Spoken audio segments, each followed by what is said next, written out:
Evangelho de Jesus segundo escreveu João.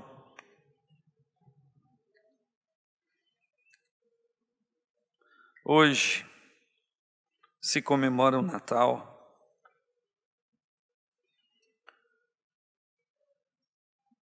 E todos nós sabemos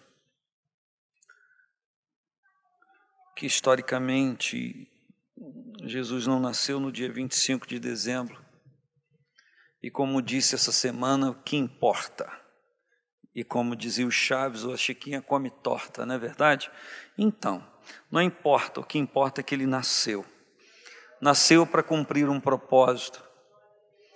E nós não adoramos como igreja o Deus menino, não adoramos a criança Jesus, nós adoramos e celebramos ao Senhor Jesus e a sua missão, o seu propósito para com a nossa vida e por conta da humanidade. João capítulo 1, Evangelho de Jesus. E o fato dele ter nascido como nasceu, propósito divino, porque ele não é humanoide, não é qualquer outro tipo de coisa, a não ser se fez como cada um de nós. Como diz o chaveado de palavras, que ele se fez como um de nós, para que nós fôssemos a sua semelhança e fosse restaurado em nós tudo aquilo que foi perdido pelo pecado, pela transgressão. Enfim, eu quero falar hoje sobre o Senhor Jesus, a sua missão e o seu efeito em nossa vida. Eu não sei se eu tenho condições de falar, se eu vou conseguir falar. Enfim, mas cuido que pela palavra de Deus isso será sublime para mim e para você. Eu vi um amém meio apertado, outro lá do outro lado, um aqui. Evangelho de Jesus Cristo segundo escreveu João, quem achou? Diz, no princípio era o verbo, cantamos isso aqui, e o verbo estava com Deus, e o verbo era Deus, estava no princípio com Deus, todas as coisas foram feitas por Ele, e sem Ele nada do que foi feito se fez. Nele estava a vida, e a vida era a luz dos homens. E a luz resplandece nas trevas, e as trevas não a compreenderam. Houve um homem enviado por Deus, ou de Deus, cujo nome era João. Ele veio para testemunho, para que testificasse da luz, para que todos crescem por ele. Não era ele a luz, mas veio para que testificasse dela, da luz. Ali estava a luz verdadeira que alumia todo homem que vem ao mundo. Estava no mundo, e o mundo foi feito por ele, e o mundo não o conheceu. Veio para o que era seu, e os seus não o receberam. Mas a todos quantos o receberam, deu-lhes o poder de serem feitos filhos de Deus, aos que creem no seu nome, os quais não nasceram do sangue, nem da vontade da carne, nem da vontade do varão, mas da vontade de Deus. E o Verbo se fez carne e habitou entre nós, e vimos a sua glória, como a glória do unigênito do Pai, cheio de graça e de verdade. Quem pode dizer amém?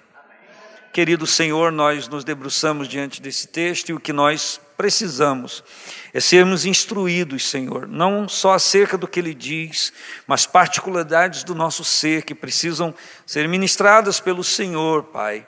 Deus, que a Tua glória envolva a nossa vida, que seja, Senhor, liberado a nós, Senhor, o poder da Tua palavra, que ela venha de encontro às nossas barreiras, os nossos muros, aquilo que nós oferecemos de resistência, Senhor, ou simplesmente uma incredulidade por conta de uma tese, de uma informação, que porventura, Senhor Deus, se instalou em nós, que o poder da Tua palavra, que revela, que mostra a Tua vontade, venha dinamitar todas essas resistências, Senhor, e que nos seja aberto, Senhor Deus, não só a porta da palavra, mas a revelação dela de uma forma muito profunda e eficaz, Senhor, para que possamos ser transformados pelo Teu poder, assim como o Senhor quer quando liberou a Tua palavra. Quem diz amém ao Senhor? Então, queridos irmãos, nós estamos diante de um escrito, o escrito do Evangelho de Jesus Cristo, segundo escreveu João. E nós temos, de uma forma muito objetiva, clara, 4 escritos do Evangelho segundo o Evangelho de Jesus, segundo escreveu Mateus, Marcos, Lucas e João. É um evangelho só, não são 4 evangelhos, é um único evangelho, só que visto de um prisma diferente. Quando nós lemos esses 4 escritos evangelísticos de Mateus, Marcos, Lucas e João, e pensando nele nós temos uma unidade perfeita, um conjunto de informações que ao final da leitura, meditação, pesquisa, vai nos gerar assim, uma segurança muito grande, uma informação muito segura para cada um de nós. Tá? Quando Mateus escreveu o evangelho que traz o seu nome, ele evidencia os ofícios de Jesus.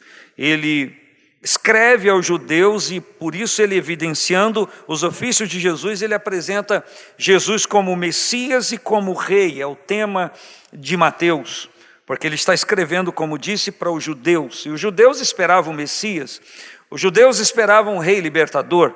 E ele então apresenta Jesus como essa figura, como essa evidência dos seus ofícios. Marcos, que escreve para os romanos, ele evidencia o poder de Jesus. E ele apresenta Jesus como filho e servo. Lucas, ele escreve para os gregos, e ele evidencia a natureza humana e divina de Jesus. Ele apresenta Jesus como Salvador, divino e humano. João, ele escreve de uma forma mais objetiva para a igreja. Então ele evidencia a natureza divina de Jesus Cristo e ele apresenta Jesus como Filho de Deus nos seus escritos. Quando nós olhamos as Escrituras e o nome Cristo, Messias, Jeová, Yeshua e tantas outras, Christos é a forma grega de se escrever Cristo. No hebraico, Machia ou Messias, que quer dizer a mesma coisa, consagrado, ungido. O hebraico Yeshua é a mesma forma de Josué, a forma literal, a raiz da palavra, diz que Jesus irá salvar, é o que significa o nome. E nós encontramos nas Escrituras o propósito do nascimento de Jesus, o propósito da humanização do Verbo eterno. Não era o nascimento apenas de um ser, mas era o Verbo eterno, sempre existente, eterno, que iria se humanizar e iria assumir a forma corpórea humana, e a gente poderia dizer numa forma bem objetiva, iria encarnar-se, se tornar carne, aparecer em carne.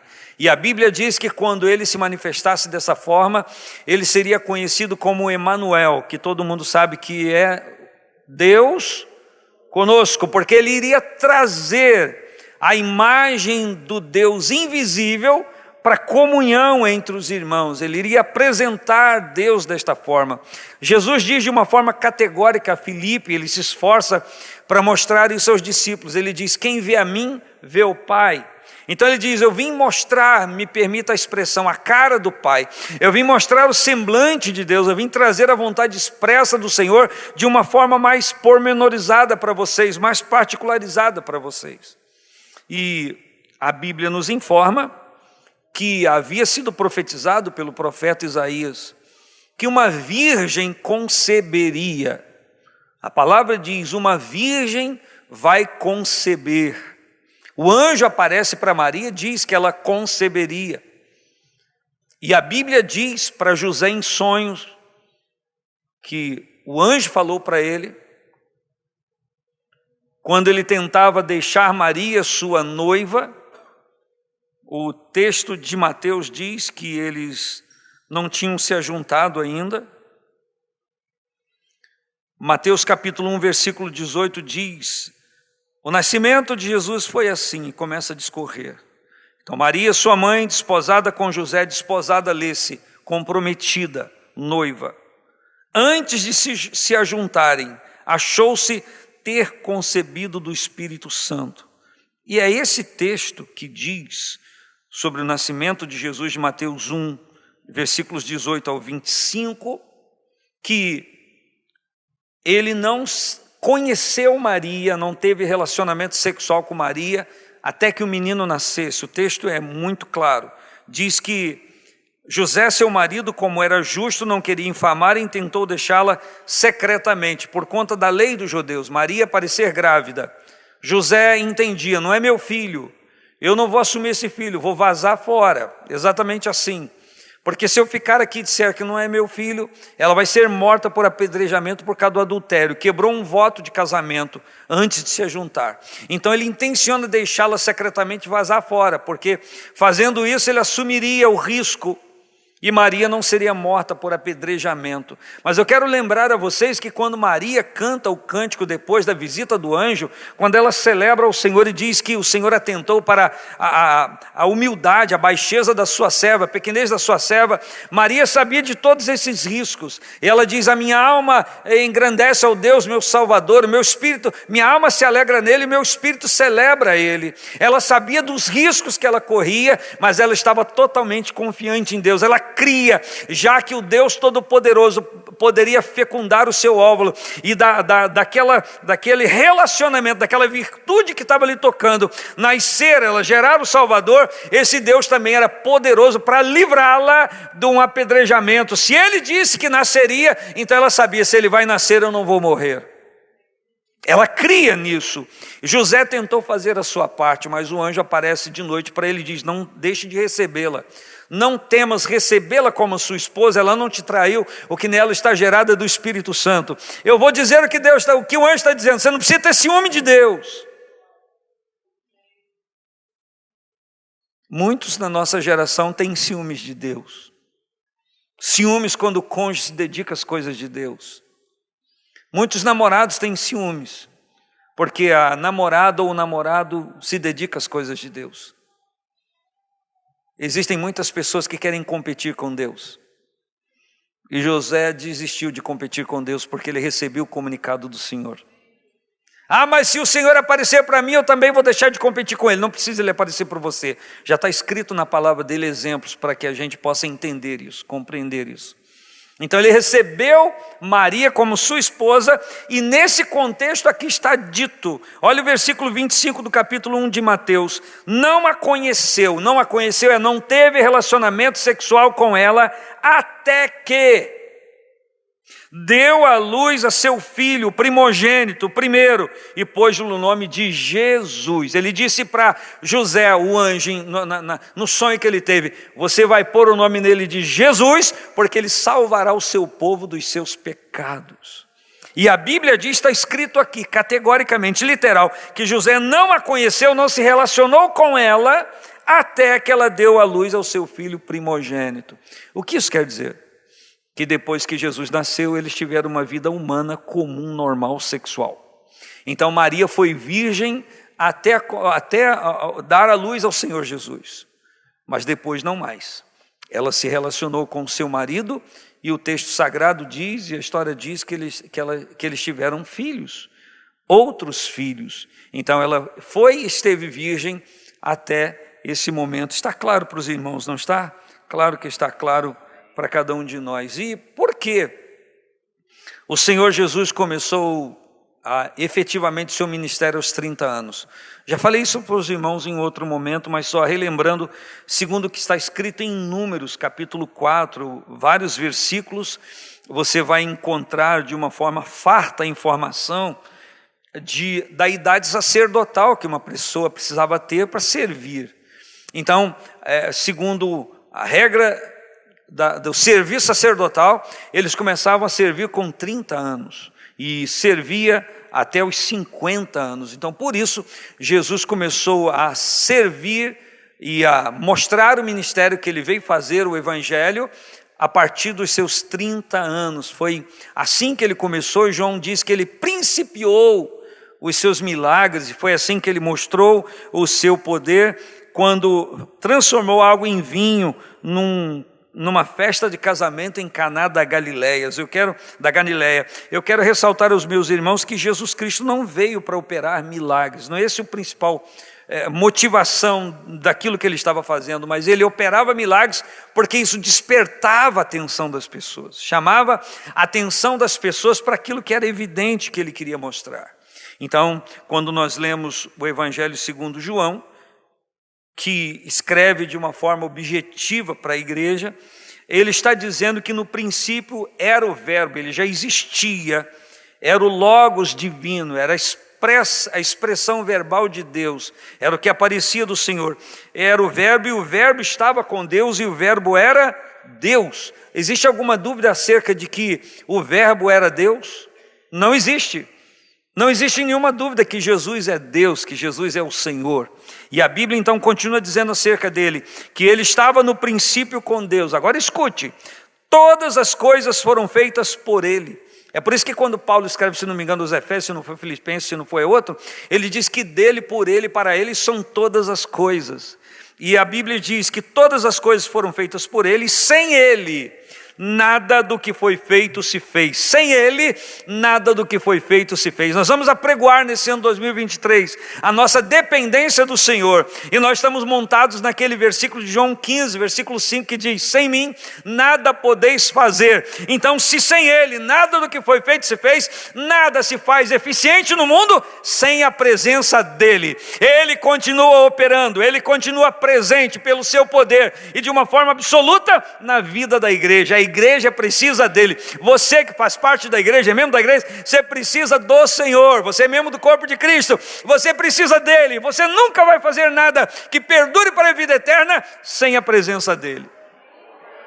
Então nós vamos, durante 2023, falar muito disso, declarar muito isso, e com certeza o Senhor fará proezas na nossa vida. Você recebe esta palavra?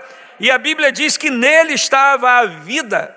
Ele veio manifestar a vida, e a vida era a luz dos homens, iria os guiar. Mas olha o que a narração diz: e a luz resplandece nas trevas, ela aparece nas trevas, e as trevas não a compreenderam, não a divisaram, não entenderam o que ele veio fazer. A Bíblia diz que existiam pessoas que preferiam continuar nas trevas do que vir para a luz, porque a luz tudo revela, a luz tudo manifesta. E tem gente que parece que gosta de curtir segredos na sua vida. O papel do Espírito Santo, Jesus relata que quando ele viesse nos guiaria toda a verdade, nos traria toda a luz, toda a revelação que a gente precisasse saber de Deus e consequentemente da nossa vida em Deus. E a Bíblia segue dizendo que houve um homem enviado de Deus cujo nome era João. Fala do João o Batista, aquele que batizava. E a Bíblia diz que ele veio para testemunho, para que testificasse da luz, para que todos crescem por ele. Ou seja, ele, precursor de Cristo, vinha num momento complicado, mas vinha para preparar um povo bem disposto, como diz as Escrituras, para a revelação do Messias. E ele, João, dizia aos seus discípulos: eu batizo vocês com água, mas depois de mim virá um que é antes de mim, e é mais poderoso do que eu. Não sou digno de abaixando, tocar nas suas alparcas. Eu batizo com água para arrependimento, mas ele vos batizará com o Espírito Santo e com fogo. Ele fará algo que eu não consigo fazer.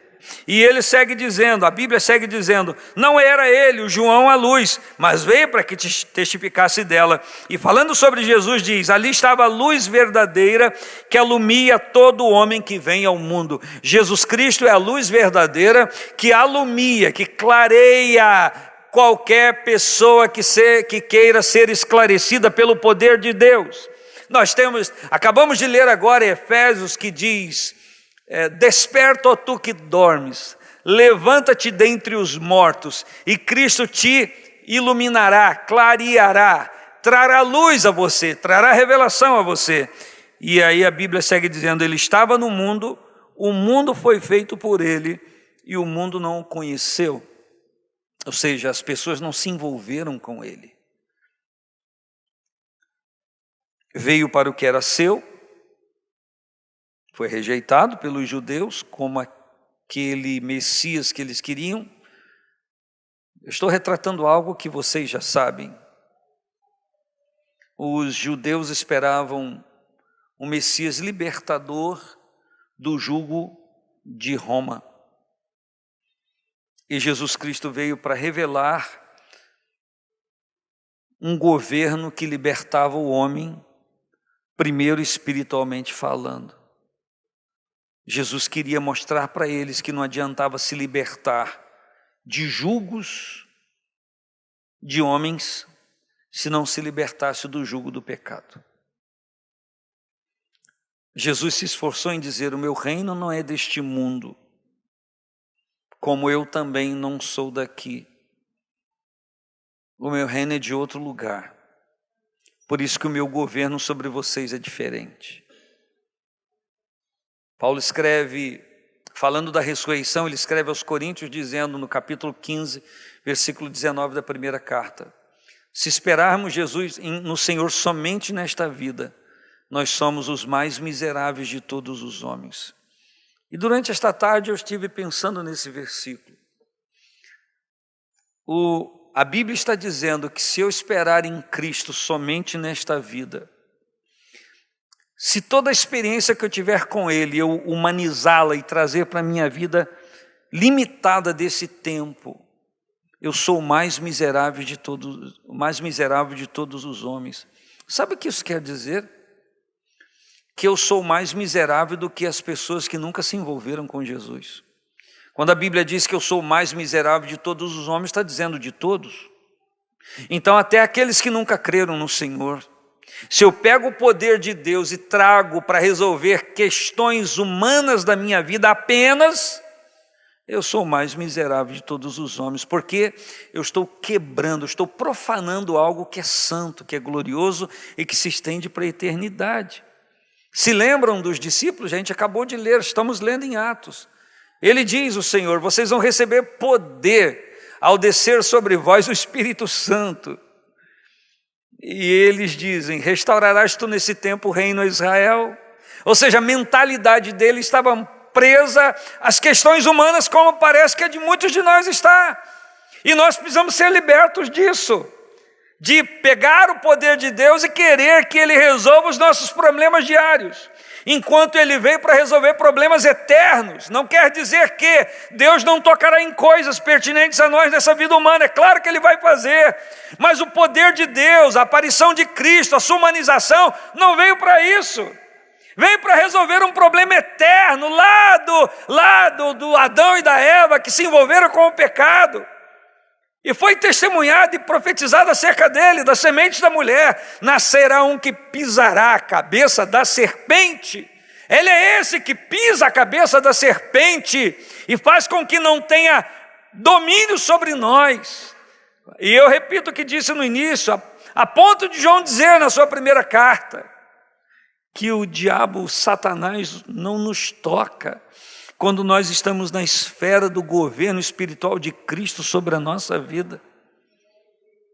E todas as vezes que eu admito que de alguma forma Ele está me tocando, eu estou sendo perturbado por isso, porque Ele me atingiu com o seu dardo inflamado, eu estou declarando que eu não me coloquei diante dEle como deveria colocar-me.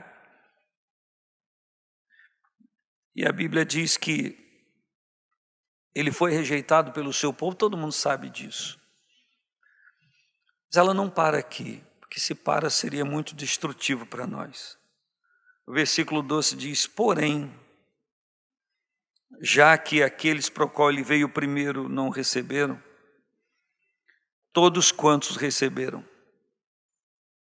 deu-lhes o poder de serem feitos filhos de Deus. Então a Bíblia faz uma separação entre quem é criatura de Deus e quem é filho de Deus. Quem é filho de Deus? Aqueles que receberam ao Senhor Jesus em suas vidas. Olha o que está escrito: deu-lhes o poder de serem feitos filhos de Deus.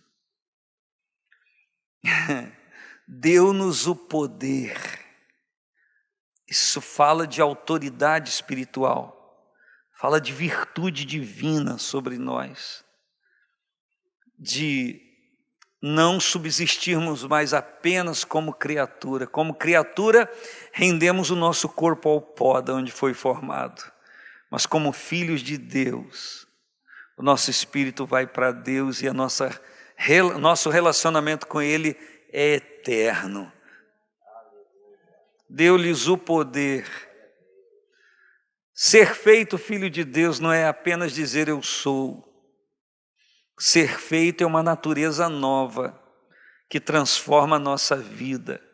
Jesus Cristo veio para isso.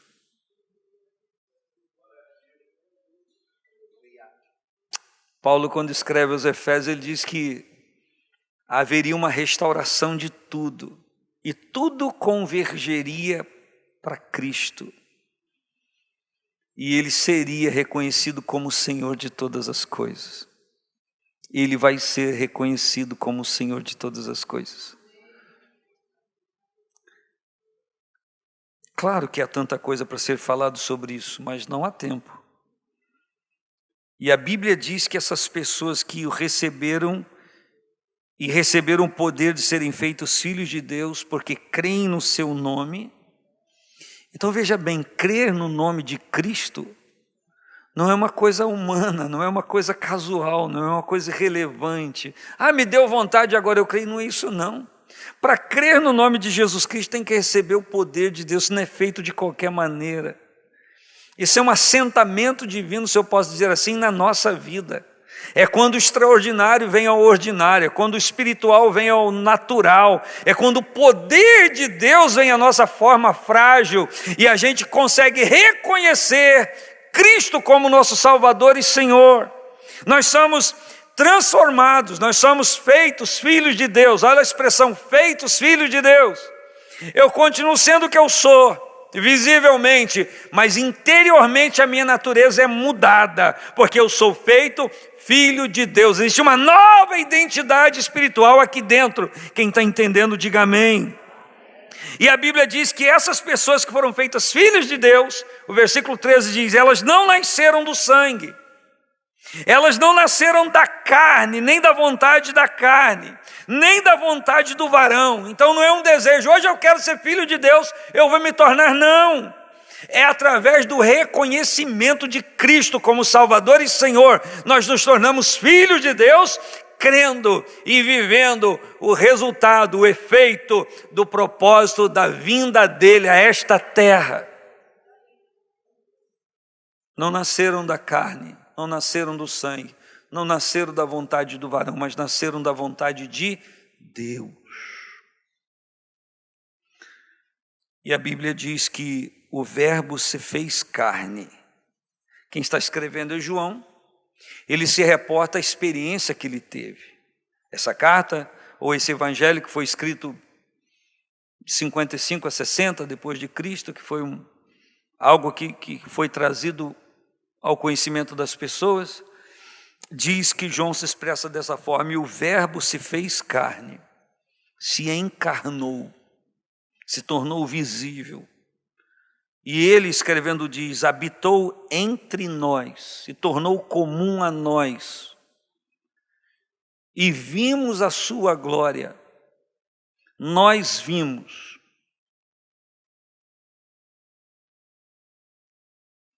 Como a glória do unigênito do Pai, cheio de graça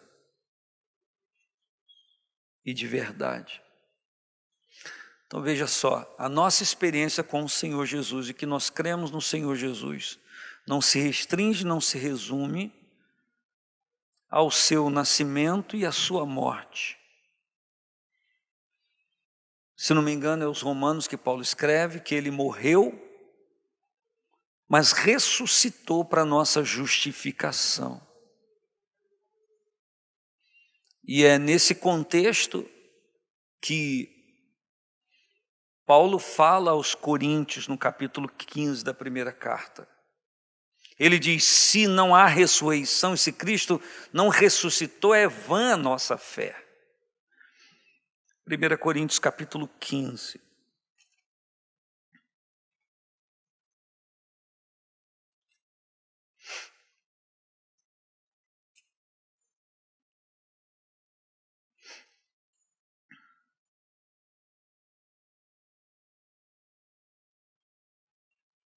Só um instantinho.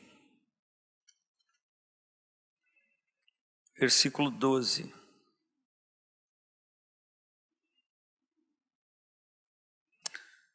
Ora, se prega que Cristo ressuscitou dos mortos, como dizem alguns dentre vós que não há ressurreição de mortos. Se não há ressurreição de mortos, também Cristo não ressuscitou. E se Cristo não ressuscitou, logo é vã a vossa fé, é vã a nossa pregação, perdão. Também é vã a vossa fé. E assim somos também considerados como falsas testemunhas de Deus, pois testificamos de Deus que ressuscitou a Cristo, ao qual, porém, não ressuscitou, se na verdade os mortos não ressuscitam. Porque se os mortos não ressuscitam, também Cristo não ressuscitou. E se Cristo não ressuscitou, é vã a vossa fé e ainda permaneceis nos vossos pecados. E também os que dormiram em Cristo estão perdidos. E aí que ele diz, se esperarmos em Cristo só nesta vida, somos os mais miseráveis de todos os homens. Mas agora ele diz, Cristo ressuscitou dos mortos e foi feito as primícias do que dormem. Porque assim como a morte veio por um homem, também a ressurreição dos mortos veio por um homem. Porque assim como todos morrem em Adão, também todos serão vivificados em Cristo. Então, a doutrina da ressurreição, ela é necessária no que diz respeito à análise da missão de Cristo. Porque se ele não ressuscitasse, ele seria como qualquer outro que disse um dia que veio fazer algo especial, mas que morreu, ficou no pó e nada se viu a partir de então. Mas a Bíblia está dizendo que a nossa fé não é vã nele. Por quê? Porque ele ressuscitou. E quando nós lemos as Escrituras, e o que nós estamos lendo neste mês no livro de Atos dos Apóstolos, e é uma escrita do Lucas, ele diz, fiz o primeiro tratado ao Teófilo acerca de Jesus, tudo que Jesus começou, não só a fazer, mas a ensinar. Olha o que ele diz. Eu estou no versículo 2 de Atos 1. Até o dia em que foi recebido em cima, depois de ter dado os mandamentos pelo Espírito Santo aos apóstolos que escolhera. Olha o que ele diz. Aos quais também, depois de ter padecido, se apresentou vivo e com muitas infalíveis provas, sendo visto por eles por espaço de 40 dias, e falando do que respeita ao reino de Deus. Então a Bíblia testifica que aquelas pessoas estiveram com o Senhor Jesus ressuscitado. A Bíblia fala da revelação que ele deu a João em Pátimos. E Jesus se anuncia a ele, diz para ele, estive morto, mas eis que estou vivo para todo sempre. E tenho em minhas mãos as chaves da morte e do inferno. Não precisa ser um exímio entendido em parte escriturística para entendermos e compreendermos. Se ele diz, eu tenho em minha mão as chaves da morte e do inferno, ele está dizendo, peguei em algum momento, não estava em minha mão. Se ele diz, agora eu tenho, quer dizer, em algum momento não estava. A Bíblia diz que Jesus Cristo provou da morte para que aniquilasse o império da morte, debaixo do qual todo homem estava preso. Apocalipse diz que o último inimigo do homem a ser vencido é a morte. Paulo fala isso em Coríntios também, que o último inimigo do homem a ser vencido é a morte. E Jesus Cristo venceu a morte por mim e por você. Por isso que ele pode ser entendido e chamado e vivenciado como aquele que tem o poder da vida. Você pode dar glória a Deus por isso, porque ele venceu a morte, e o diabo que tinha o domínio da morte, tinha a chave da morte e do inferno, é o que se presume. Quando nós lemos os escritos de Pedro e de alguns outros, Jesus captura, agora esse poder é meu, porque eu morri, eu entreguei a minha vida na cruz do Calvário, mas eu não morri, eu estou vivo, eu sempre estive vivo. Jesus Cristo esteve morto aos olhos dos seus discípulos e aos olhos daquelas pessoas, mas espiritualmente falando, ele nunca esteve. Enquanto imaginavam que ele estava detido no túmulo, ele estava fazendo uma obra espiritual. Nunca esteve rendido dentro daquele corpo morto. Quando ele disse, Pai, em tuas mãos entrego o meu espírito, e havendo dito expirou, ele não ficou preso naquele corpo morto, ele já estava fazendo algo extraordinário que só ele poderia fazer. E aí, quando nós lemos da ressurreição de Cristo, quando nós lemos do seu poder vencendo a morte, eu quero convidar você para a gente concluir aqui, orar, lermos Mateus capítulo 28, por gentileza.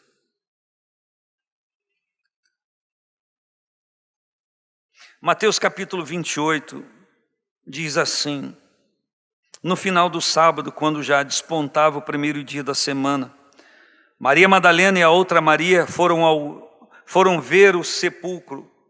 Elas foram ver o sepulcro. E eis que houvera um grande terremoto, porque um anjo do Senhor, o terremoto aconteceu porque um anjo do Senhor, descendo do céu, chegou, removendo a pedra e sentou-se sobre ela.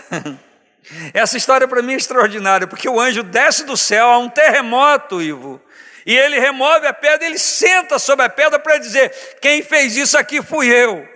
Foi eu quem removi essa pedra, por isso estou sentado em cima dela para não haver dúvida. E o seu parecer, o seu aspecto, diz o versículo 3, era como um relâmpago, e a sua veste branca como a neve. Alguns diriam: é Jesus Cristo, mas era um anjo. Não era Jesus, porque eles estão na mesma história. E os guardas com medo dele, com medo do anjo, porque olhavam para ele, era como um relâmpago. Suas vestes eram brancas como a neve. Ficaram muito assombrados e como mortos. O que eu penso é que eles queriam reagir, Ivo, como algumas pessoas num sonho que tem assim uma visão de algo que os surpreende. Eles querem até chamar o nome de Jesus, mas parece que fica travado, não há reação. Eu não sei se você já teve essa experiência, teve um sonho meio aterrorizante, que te impressionou demais, você quer reagir, você não consegue reagir, porque você está sem força, está como um morto, você não consegue reagir. E a Bíblia diz que o anjo, respondendo às mulheres, disse: não tenham medo, porque eu sei que vocês buscam a Jesus que foi crucificado. Ele diz: ele não está aqui, porque já ressuscitou, como tinha dito para vocês. Vinde ver o lugar onde o Senhor jazia. Ide, imediatamente digam aos seus discípulos que ele já ressuscitou dos mortos, que ele vai adiante deles para Galiléia, e ali vocês vão vê-lo. E saindo elas pressurosamente, apressadamente do sepulcro, com temor e grande alegria, correram para anunciar aos discípulos o que havia acontecido. E indo elas, eis que Jesus lhes sai ao encontro, vem diante delas, e ele diz: eu vos saúdo. E elas, chegando, abraçaram os seus pés. Se abraçaram os seus pés, elas estão em terra. Abraçam os seus pés e adoram ao Senhor. Então Jesus lhes diz: não tenham medo. Ide, digam aos meus irmãos que vão para Galiléia e lá me verão. E quando iam, eis que alguns da guarda, chegando à cidade, anunciaram aos príncipes dos sacerdotes todas as coisas que haviam acontecido. Anunciaram aos príncipes dos sacerdotes, está falando de judeus, não de romanos. E congregados os príncipes dos sacerdotes com os anciãos e tomando conselho entre si, deram muito dinheiro aos soldados, ordenando-lhes: digam, vieram de noite os seus discípulos e dormindo nós o furtaram. Escute, eu posso ter todas as dúvidas acerca de coisas de Deus. Meu coração pode estar travado, meu ser travado para muitas coisas. Mas como esses homens puderam fazer isso? Se eles são considerados descendência de Abraão, se eles são considerados o povo humano de Deus na terra, eleito a partir de Abraão, como que essa revelação vem a eles? E os guardas dizem o que aconteceu, e eles dão dinheiro aos guardas para mentirem. como que eles então não passam a crer em Jesus como Messias e o confessam? E Israel então o recebe como Messias libertador. Como que eles não fazem isso? Isso seria uma boa análise crítica da atitude deles, porque não obstante ao fato de não crerem, não concordarem, e ali estão as evidências, eles oferecem dinheiro para os guardas mentirem. Será que em algum momento na história da minha vida e da sua, não já houve uma manifestação do poder de Deus clara, evidente, patente, indubitável? Estava ali a representação mais clara do poder de Deus, e os nossos olhos estavam como que fechados para não crer nisso e para não nos envolvermos com isso. Será que nessa geração nós estamos sendo levianos como essas pessoas? A partir do momento que há sim uma revelação clara de Deus para nós, e que a gente deveria se envolver com aquilo porque está patente que é a mão de Deus, está patente que é o Senhor agindo, o seu Espírito agindo em nosso meio, em nossas vidas, e mesmo assim nós nos reservamos a essa manifestação e preferimos dizer ou não acreditar que ali seja Deus agindo. E igualmente nos omitimos ou nos distraímos com outras coisas e perdemos aquele tempo da manifestação da revelação do Senhor na nossa vida. Se não houve na sua vida, haverá ainda um dia em que Deus se manifestará poderosamente, e neste dia tem que cair por terra toda dúvida, tem que cair por terra tudo que conspira contra a nossa fé, porque a dúvida conspira contra a nossa fé. Tem que existir um momento na sua vida em que qualquer dúvida dê lugar a uma plenitude de fé, para que você seja guiado a toda a verdade da revelação do Senhor para você, para a sua vida. E eu quero dizer para você, se não houve, vai haver, fique atento. E por misericórdia, se já houve e você não sintonizou, o Senhor vai te dar uma segunda chance, vai ser uma segunda chamada para a sua vida, e Ele vai manifestar a glória dEle diante de você, para que você seja transformado pelo seu poder. E a Bíblia diz que fez chegar ao ouvido, se aquilo chegasse ao ouvido do governador, iriam persuadi-los para que eles estivessem em segurança.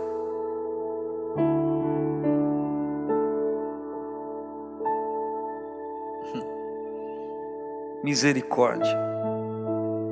Alguém que diz representar a religião ou conhecimento de Deus, suborna guardas e diz que se o governador quiser lhes impor alguma penalidade porque eles estavam dormindo no serviço ao invés de estar vigiando o que eles deveriam vigiar, eles iriam interceder junto ao governador para que eles não fossem penalizados.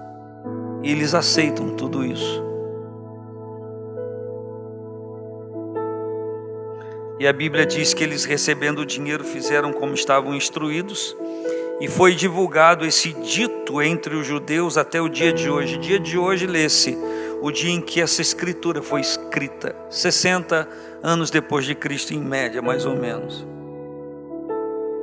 Mas a Bíblia diz que os 11 discípulos partiram para Galiléia, para o monte que Jesus lhes tinha designado, e quando ouviram, versículo 17, o adoraram. Preste atenção. E quando os seus discípulos o viram, o adoraram. Quem estava ali? Os 11 discípulos, que receberam a orientação de ir para lá. Quando viram, o adoraram, mas alguns duvidaram. Como é que pode? Nós estamos falando dos discípulos que viram o Senhor ressuscitado e passam a adorá-lo, mas a Bíblia diz, mas alguns duvidaram. Nós estamos falando dos discípulos.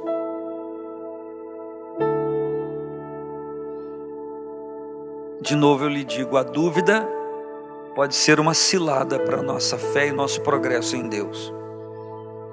E a Bíblia diz que Jesus diz: chegando-se Jesus, aproximando-se Jesus, falou-lhes dizendo: é-me dado todo o poder no céu e na terra. Se Jesus diz: é-me dado todo o poder no céu e na terra, significa que ele não o tinha. Porque não o tinha, foi ministrado hoje no louvor, por causa da sua humanização. Ele abriu mão, como diz a canção, da sua glória, esvaziou-se a si mesmo, humilhou-se a si mesmo, aniquilou-se a si mesmo, abriu mão do seu poder. Mas quando ele ressuscita, ele diz: todo poder é me dado, preste atenção, no céu e na terra. Quando diz todo poder, não está dizendo que não sobra poder para ninguém, não é isso. Está dizendo que a autoridade máxima é ele. É por isso que Paulo, quando escreve aos Filipenses, diz que ele recebeu um nome que é sobre todo nome. E quando se faz menção do nome de Jesus, se traz a evidência do seu poder. É por isso que Marcos escreveu que Jesus disse: ide, pregai o evangelho a toda criatura. E ele disse: em meu nome vocês vão curar os enfermos, vocês vão expulsar os demônios, em meu nome, é no poder do meu nome, é no poder do nome de Jesus que as coisas vão acontecer, porque as prerrogativas do nome de Jesus trazem à tona o seu poder, que ele disse: é-me dado todo o poder no céu e na terra. Quando ele diz é-me dado todo o poder no céu e na terra, ele está trazendo alguma limitação para aquilo que ele possa fazer? Não. No nome de Jesus, todas as coisas podem ser feitas, desde que sejam da vontade de Deus. É no nome de Jesus Cristo que todas as coisas ainda se operarão na vida da igreja nesta terra. É por isso que ele diz: sobre a rocha inemovível que sou eu, edifico a minha igreja, é o meu nome, e as portas do inferno não prevalecerão contra ela, porque ela está edificada sobre o meu nome. E ainda tem gente que insiste em debater e dizer: não, ele quis dizer sobre o nome de Pedro, Petros, fragmento de pedra. Não, a igreja nunca poderia estar edificada sobre o nome de Pedro, um homem inconstante, um homem imprudente e infiel em muitas coisas.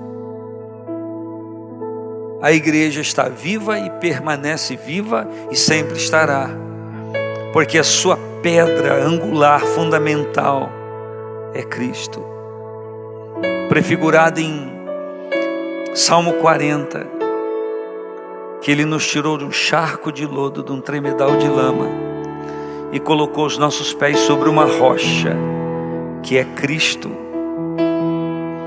Você está sobre essa rocha, que é Cristo. Nós estamos firmados sobre Ele, sobre o nome de Cristo. Claro, meus irmãos, que muita coisa a mais deve ser falada sobre isso, mas é o tempo que eu tive, e nós vamos terminar no horário que a gente disse que a gente terminaria, 20h30. Fique de pé no seu lugar em nome de Jesus.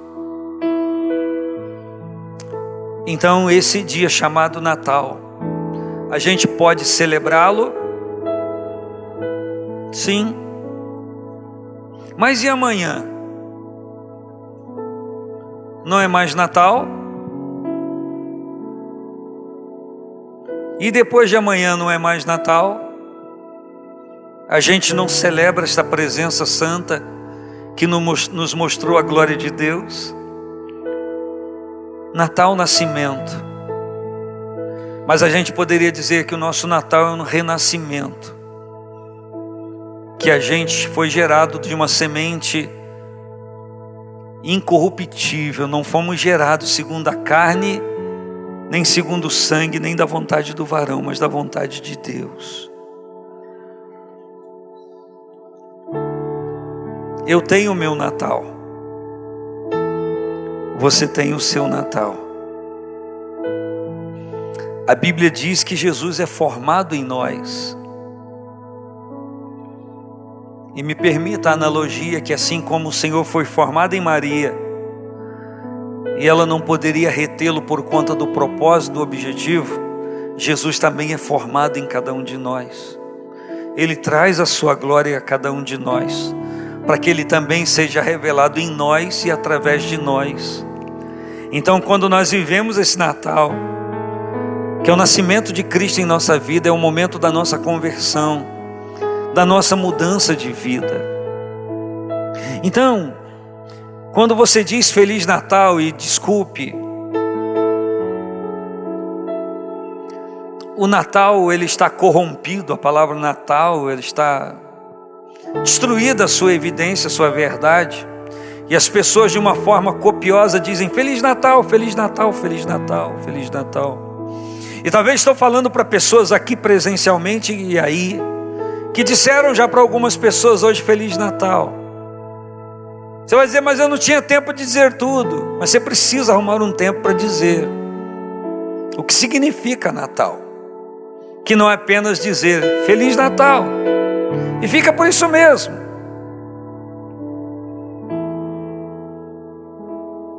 Não, Feliz Natal para o crente é nascemos de novo, fomos de novo gerados. Natal eu vivo ele na minha vida todo dia, porque é meu relacionamento com o Senhor, que foi gerado em mim, está crescendo em mim, cada dia mais aparente, cada dia mais o efeito dele na minha vida é visível. Eu estou tendo um Feliz Natal, meu relacionamento com o Senhor. De outra forma será uma palavra vazia, e por que não dizer evasiva, que não tem significado algum. Feliz Natal, Feliz Natal, Feliz Natal. Aí vira a noite comendo e bebendo, e dando presente e recebendo presente. Só isso. A gente brinca de amigo oculto na família. Tem alguma coisa de errado? Não. Desde que aquilo ali não seja o nosso Natal, que o nosso Natal é outro.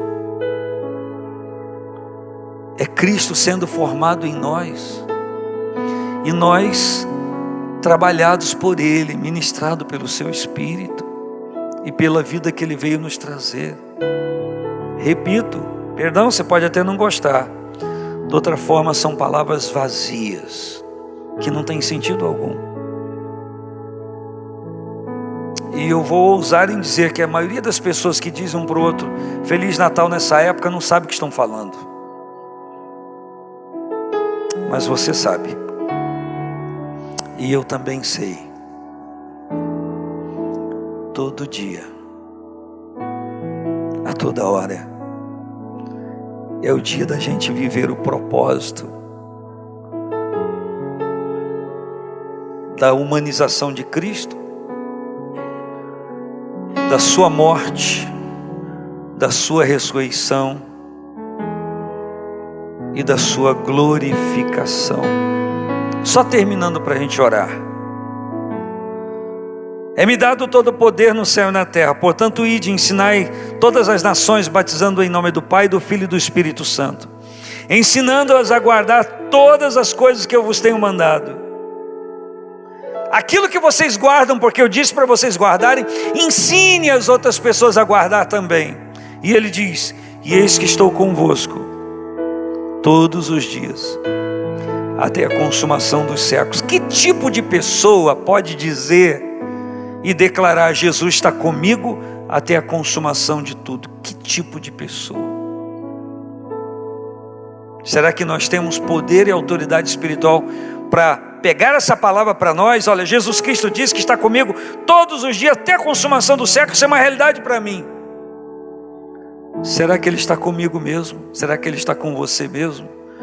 Ou será que Ele está com as pessoas que estão cumprindo o propósito, o efeito da sua humanização, morte, ressurreição e glorificação? Eu acho que só quem pode dizer isso, Jesus está comigo todos os dias até a consumação dos séculos, são as pessoas que têm se entregue a Ele, recebido Ele como Senhor e Salvador, e têm sido ministrados pelo Seu Espírito e por Sua Palavra, e têm mudado de vida e têm sido aperfeiçoados pelo Espírito Santo.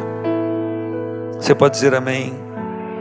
Eu quero orar com você e de imediato ministrar a bênção sobre a sua vida para você e para a sua casa, em nome de Jesus Cristo, pensando nisso. Você pode passar pela portaria da igreja e pegar o calendário do ano que está à sua disposição. O irmão está me mostrando dos visitantes. Eu não vou ter tempo para fazer hoje, eu peço perdão a vocês e agradeço vocês me lembrarem, mas eu já corrompi o tempo que eu falei que tinha que cumprir. Vocês então podem passar a saída e pegar calendários do ano 2023 e levar para sua casa, mas me permita orar com você primeiro. Se coloque em posição de oração. Querido Senhor, que vivamos o verdadeiro Natal, que vivamos a realidade de alguém que foi tocado pelo Senhor e clareado pelo Senhor, tirado das densas trevas do pecado, da obscuridade, da ignorância, de não conhecer a revelação do Senhor, que nós caminhemos na luz do Senhor, como a palavra diz que Deus é luz e não há nele treva nenhuma. Obrigado por esta revelação, obrigado por compreender e entender o verdadeiro sentido do Natal. Nós queremos e precisamos viver esta realidade. Que cada dia do ano que ainda não terminou, o ano cronológico, e que cada dia do novo ano cronológico 2023, a gente não perca de mente que nós vivemos o Natal cada dia. Cada dia nós nos envolvemos mais intensamente, progressivamente com o Senhor. E todo o teu propósito é cumprido e será cumprido plenamente em nossa vida. Porque todo o efeito da obra que o Senhor veio trazer está presente na vida da igreja e vai acontecer comigo, na minha vida e na vida de cada um dos meus irmãos. Nós declaramos, Senhor, Feliz Natal para cada um. Feliz envolvimento, feliz relacionamento com o Senhor Jesus. Feliz vida, feliz transformação, feliz salvação, feliz libertação, feliz cura.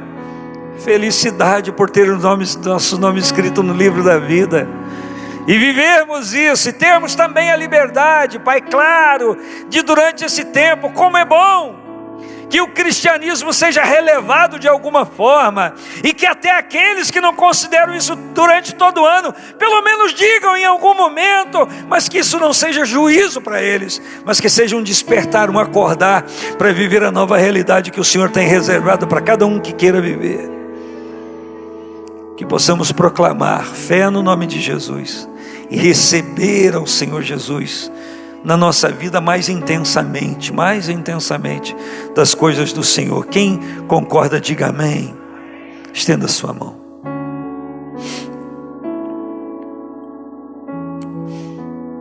Que a graça salvadora de Cristo, o grande amor de Deus, nosso Pai, a comunhão, consolação, revelação, direção do Espírito Santo esteja presente na sua vida, e que a sua vida seja a realidade do verdadeiro Natal, e que a cada dia esta revelação seja mais intensa, mais compreendida por você, por Cristo e a sua glória. Eu declaro e profetizo isso sobre a sua vida e também sobre a vida daqueles que você está intercedendo. Quem recebe esta palavra, diga amém.